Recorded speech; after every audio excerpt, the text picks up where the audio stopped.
All right, welcome back to the show, everyone. So we're joined by an alumni of the show, Drew Edwards, and this time we're not talking about monster porn. I promise not to talk about sharpened wooden dildos. Because we were talking about indie comics this week, and we thought, who better to bring on someone than someone we know who does a very successful indie comic. I'm going to say that. I don't know if it's true or not, but I love Halloween Man because I love Halloween, and I like indie comics. So I got to ask you, what did you think about our Geek versus Geek? Okay, I don't think the problem with... Specifically, you said comics. What you mean is the big two. You mean Marvel, the mainstream comics. That is not... My problem with the debate is basically one of wording at that point, because that's just the big two. That's mainstream comics. That's not all of comics, and it's a very common misconception. Hopefully something we can deal with today. Yes. I don't actually think there is anything wrong with corporate comics paying attention to their bottom line. These are things that are out to put out. They're basically made to make money. These are not art. These are pop culture. That's fine. See, I love mainstream comics. Comics should be art. Comics are art. Independent comics are art. Sometimes mainstream comics are art. Like you have something like All-Star Superman. You have something like The Dark Knight Returns, which are very artistic. Yeah. But it's still... Lots of jobs right on Superman. Lots of jobs right on Batman. That's fine. It's okay. It's okay for these characters to exist in these cycles. I've never been one to disagree with that. However, if you want some of the things that you're looking for, if you want characters that actually change, if you want different kinds of genres, if you want chances to actually be chances, if you want characters that grow and actually stay different, come to independent comics. We love you more. That's why we brought him on. So let's tell everyone how you started into the world of indie comics. Like, what was your driving force to say, you know what, I'm going to do Halloween Man, screw everybody else? Well, I was actually hired years ago by a company called Maximum Comics and Games. I remember them. Yeah, they were publishing a superhero RPG called Nemesis. And I also remember that. So yeah. Say that. This is where I go. I remember that. So... They wanted to create a line of comics based off of the different types of characters they had in the game. I was assigned, because I am a horror aficionado, I was hired the supernatural template. So I was racking my brain to come up with a supernatural hero, and thinking about all the different types of monsters I grew up loving, because I love monsters. And I remember driving around in my car, and I was listening to an old Misfits CD over and over and over again on a loop, and I was here listening to their song Halloween. And about the fifth or sixth time driving around my block, I heard Halloween Man, and I was like, that's a great name for a superhero. So from then on out, I was like, okay, what's not being done a lot at this point in time? Ironically, that was zombies. So yeah. Thanks, totally here we are 20 years from now, and it's a completely different ballgame. But initially, I actually like werewolf movies more than I like zombie movies. I do like zombie movies, but I like werewolf movies more. So initially, I was like, I'll make him half werewolf. I'll kind of spoof Blade. That was hip at the time. And then I was like, no, let's do a zombie. I want to actually explore this idea of like a hero that actually eats his villains, and he has to, and like let's deal with the moral ramifications of that. But I also wanted to make it a Beauty and the Beast story. So I invented the girlfriend character, which was Lucy, who was kind of like a female Doc Savage type. And I turned this in to Malcolm Harris, who was the publisher, and he really liked it, and we started developing it. And further down, closer to the point where we're actually going to get published, I was in a car accident that killed my twin brother. And when I came out on the other end of that, I was looking at this character who had scars on his face and was broken. And I myself was feeling broken. And I started writing these scripts, and it was less of a gig, and it was more... Therapy? It was therapy. It had become therapy. And I went to Malcolm, and I was like, look, I love you, man. You gave me my start in the industry. I will always have a place in my heart for you. But I have to strike out on my own. And I started doing it as a webcomic. And, I started going to conventions, and I found artists with like-minded sensibilities. and I developed the characters, and over the years I did print versions. And what I found is like the things that spoke to, you know, this sadness in me, which it's funny because everybody reads this comic and I think about it being a fun and funny comic, but for me it was like getting through every day. This is how I dealt with this pain that I was feeling, this pain of feeling damaged, of feeling like a monster. And I put that into it, and I found that there was other people that really responded to that. And you know, it's funny, like initially, and you talk about like maybe, you know, a paid gig can become art. This is an example of that because I took it from the company. They were like, no, Drew, we understand. You take this. You go do what you have to do. And I still speak with Malcolm. We're on good terms. You know, he still does stuff. But it became a passion project, as you said. So it's interesting here you talk about the origin of it, because was it daunting when you're like, okay, I'm going to do this indie project? And we live in a world now where it's pretty easy because you can self-publish whatever you want. There's book sites, there's game sites, there's all that stuff. But when you started, was it that big of a thing, or did you really have to try to figure this out? Well, I was reading all the books by Scott McCloud, particularly the one that really inspired me was Reinventing Comics, and she was really pushing web comics, which were kind of a new thing at the time.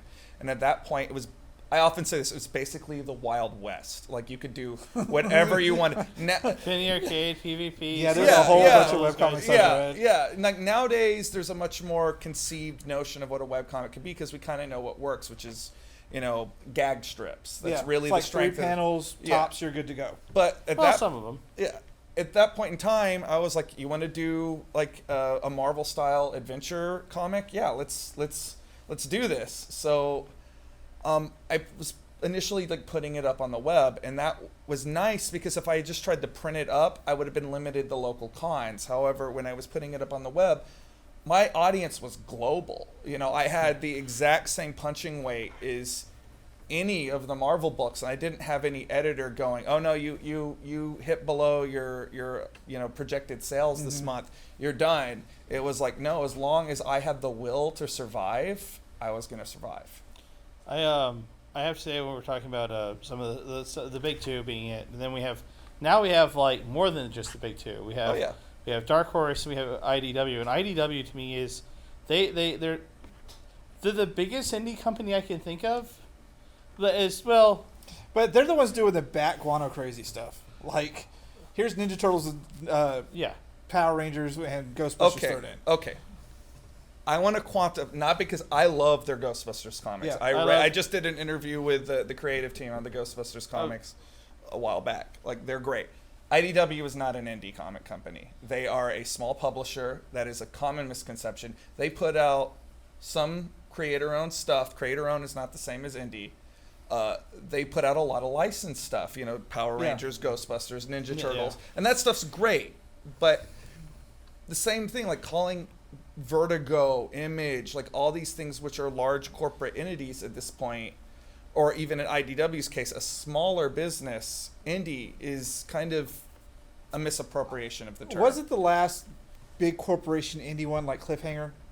I would say that's probably fair, and I think when Image started, it was fair to call them an indie company. But when you have something like The Walking Dead, which is based off of one of their books, which is literally pulling in millions of viewers, and then they reprint those comics into magazines, and they go out to literally every grocery store and every shopping mall. That is the epitome of mainstream. So, but if they approach their comics from the indie mentality, like you get to do what you want to do, we're not going to really oversight it, do you still call it mainstream, or do you want to call it indie? Because are we classifying indie as I do it myself, I go to like the Staple Media Expo, it's printed here, but with things like Cliffhanger, like it's a creator-owned company, do what you want to do.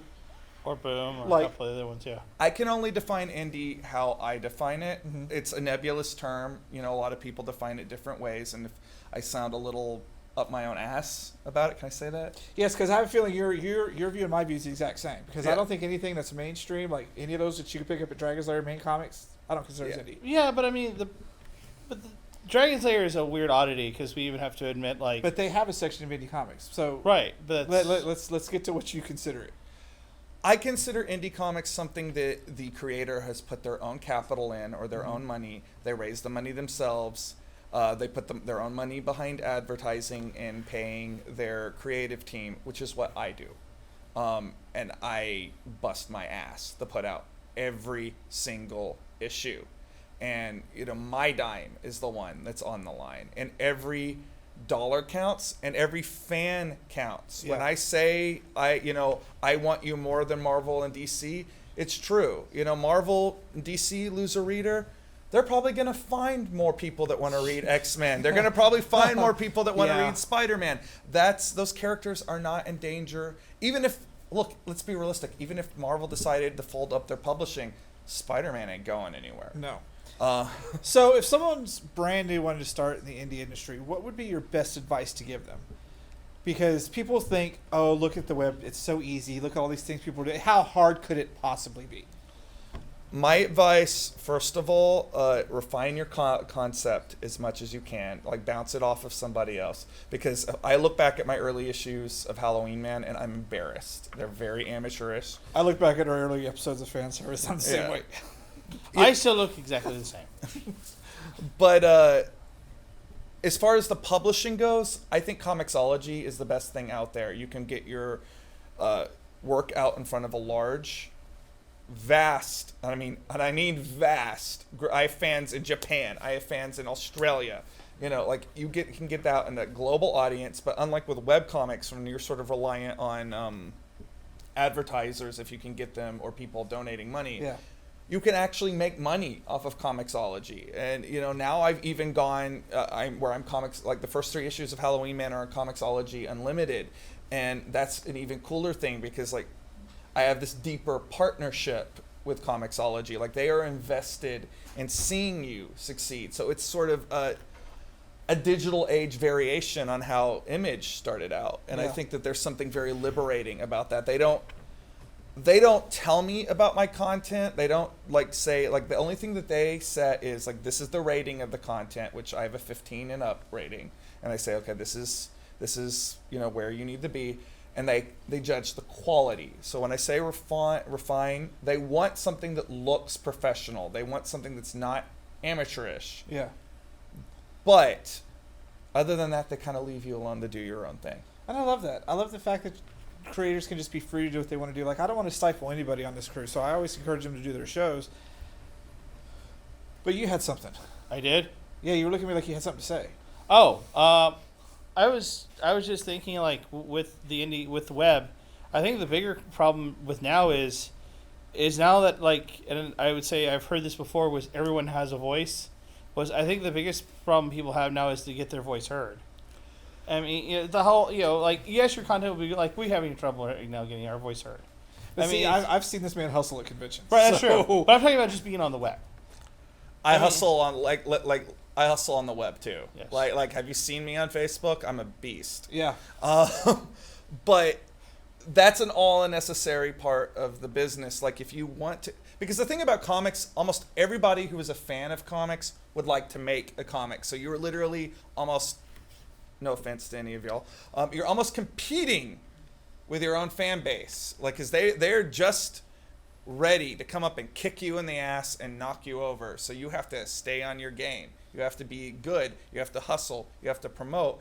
And you have to really find your niche, and really play to that. Or I would say multiple niches in some ways. Because that's the one thing about digital that's really changed the game, is that if you have something that appeals to a certain segment of the populace or several small groups, you can have a pretty solid fan base and make a decent return on your game. Yeah. See, and he brings up a good point. If we were back in the start of the game, it would have been so easy. But now everyone with a camera, everyone with a scanner, everyone with a drawing pad is putting stuff out there. And it's been told me before, there's no more gatekeepers. So literally, you want to do it? There's that dude who writes those 90-page weird erotica, rammed in the butt by my jumbo plane. It's got a face, anything. My butt had sex. My butt raped me. Yes. It is. So there's a flood of stuff out there, and sometimes it gets really hard to find something, which is why he's saying you have to hustle the crap out of stuff just so you get noticed. We've been doing this for 4 years, and we're still hustling to get to where we are. Well, no, sorry. You go ahead. The thing is about that is, exactly what you're saying is true. people have a hard time. This is the flip side of that. It's great that the lunatics are in charge of the asylum. I think that's awesome. But the flip side of that is fans have a hard time telling the difference between something that is quality and something that is amateurish. Even something that is semi-established, like what I'm doing, you know, like, which is why they tend to go back to Marvel and DC, because they know it'll be of a certain polished quality. While sometimes it's familiarity to yeah, them. That's what it is. They know the stories, they know the characters, because you can get burned in the indie world. You can go find something that you're not even, it's not what you thought at all what it was, and then you go back to what's safe. Right, and I think a part of this is also the fact that, and I'm not, nothing against you. I don't want you to think of what I'm about to say is toward you. So, which is, a lot of indie guys are really good artists and really good writers. This is why I'm saying not you. They're not people. So when they have someone go, you know what? Your artwork sucks. And then they flip the table and they get angry and you see the 9-page, you see it on Gawker later on, the gigantic rants like, artist has mental breakdown, insults entire Twitter feed, like all at once, refers to Hitler. And it's like, you see that so many times with like gamers, you see it with comic book people, you've seen it all the time, where people just have these breakdowns and they don't learn how to be people. Which sounds weird. Well, it's also the fact that you can't grow unless you get your critiques and know what's working. That's how we've got to where we are. Right. I listen to every critique. But we live in a world where people want instant gratification. Their entire self-worth is from online. So I think if you're doing an indie comic and you're passed so much into it that is your self-worth, that someone doesn't like it, you feel like you've wasted your time. The relationship that I have had with fans, where I have actually gone online and talked about this, in fact, I even wrote an entire column about this, is that I find that when people see me out in the world doing normal things, like particularly my day job, yes, which I have one, and I'm not ashamed to say it, they get disappointed because they're like, whoa, I thought you were this rock star comic book creator, and here you are doing a normal thing. You led me on. And I was like, I have to make money to make this thing exist so that somehow. You can enjoy it. Yeah, you know, it's he gets trolls too. I love trolls. We play with trolls all the time on this show. And we've actually even dealt with, I would say, major other indie, or other people who you don't think would have a day job. It's like, but you're this person. Yeah, but I have to do this because this doesn't completely pay my bills. And it's because everything is glorified. No one thinks about all the hard work that goes into something. Like just the show alone, the hours and hours and hours a week, even months ahead of time that go into planning it. How many hours go into just planning out, trying to lay out the right layout for Halloween Man so it's appealing? Like, how are you going to get everything put in there? No one thinks about all that. They just think about, ooh, we're going to make all this money and live the high life. And I blame reality TV for that. I also blame sitcoms. And monster porn. You bring up monster porn once on a TV show. That was my favorite. Awesome. But no, I also blame some of the sitcoms. It's not even reality TV. It's like Big Bang Theory. How many, like, they show those guys have, I mean this in a bad way. You think that nerds make so much money watching that show? Yeah. You know their rent in that apartment is outrageous. It's like 3 times the cost of my mortgage. Right. And it's like, you see Hollywood and you see the reality shows, or you see these sitcoms, it's like, I'm a theoretical physicist. Okay, why aren't you at your job? Because theoretically, you need to be working on a math problem right now. Theoretical physicist. That's funny. So it was been great having you come on, talk about your journey into Indie World Comics. Tell everyone where they can find you online. Okay, you can look me up on Comixology. You search for either Sugar Skull Media, that is the publisher, and you can search for Halloween Man. That will take you to one of 2 series. It'll be either Halloween Man Special or Halloween Man, which is the ongoing. We have new issues of both of those coming up very soon. Or you can just look us up at www.halloweenman, that's all one word, .com. Plus, you're part of a pretty awesome podcast. I am part of the Castle of Horror podcast, and we actually just came back for our summer series. We were doing the Creature from the Black Lagoon trilogy. I love this. Like, I sat in for him one time. I was way out of my league. I was like, these guys know, like, this stuff. I know most of it, but they knew, like, the history in depth. I was like, yeah, this is an awesome podcast. We are big nerds. And I should also finally mention, I am the editor-in-chief of horrormovies.net, and we actually just posted our review of the new Castlevania series. Which was awesome! Yeah, how cool was that? Like, I was so mad it was 4 episodes. They should have done this a movie. Like, this was the biggest dick move Netflix. Because it's not, they're doing it like the video game. And plus, they had no wooden dildos that were sharp. There's no way to kill vampires. All right, so and Alucard wasn't sparkly. Yeah. We're going to know, because Eddie likes Twilight. Let's not forget that. He brought that up on that show. So that's been it for this talk. We'll have... I drew a blank on her name again. Drew Edwards. Drew Edwards. No pun I was intended. about to call you Andrew again. We'll have back on the end of the show, but right now it's time for this week's 10 Things, where Pocky and Jeffrey are going to be taking on the biggest things in superhero comics that would fail in epic reality. Yes. So here comes our 10 things.